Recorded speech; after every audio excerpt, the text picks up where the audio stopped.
Patrick smoked for 20 years, up to 2 packs a day, until one day he realized this wasn't the example he wanted to set for his children. My inspiration to quit was my daughter coming up to me initially with a pack of cigarettes saying, "Dad, these are yours." And I realized that's not a very good role model.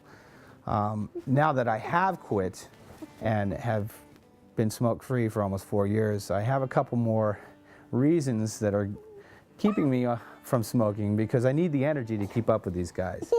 And fortunately I did quit because I want to set a good example. And as a parent, there's times to put away childish things and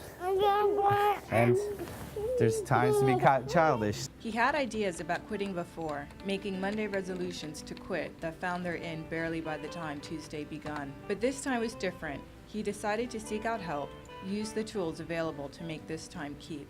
I had tried to quit and had quit unsuccessful. I'd quit, even as much as 6 months prior to that. But I'd always done it on my own. I had always done it without any other aids. And I'd always done it with the conviction that, yeah, I can do this.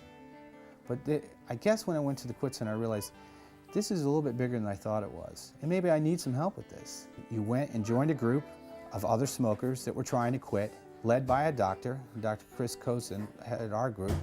And he would talk to us about not only what the triggers were, the benefits of quitting smoking, but also available resources that you could use to quit smoking, like meditation or the nicotine substitutes and whatnot. So it was great because as a group, we banded together. We knew we were in this together and going through the same problems of dealing with nicotine withdrawal. And not only that, but the habit you'd formed smoking. And we worked with each other in the sense that we all knew that we were struggling with this. We all had a little bit of our own failings, but we reported to that, and we wanted to accomplish this as a group and as an individual and supported each other in that. When I was doing my research, when I quit smoking, I spent some time looking online, and I came across this site. I don't know where it is. It still makes me kind of sad to think about it. And it was testimonials from people who had already had terminal diagnosed cancer, and they talked about in their final days why their regrets of quitting. Because you might get really, really sick, and you might even die from that sickness. And I'm fortunate enough that I'm able to talk about it without any ill effect, at least of yet. And I want to use that energy to convey that message to anybody who's willing to listen, of course. But I think by example. And anybody who has quit smoking should be applauded. Knowing the struggles her father went through, Kara has advice for other parents trying to quit. You should really to keep your mind off of smoking. You should have some more playtime with your kids, or have a family night where you have fun games. You could keep your mind off smoking, and you could even have a Friday movie night. It's probably the least expensive way to get a great improvement in your life.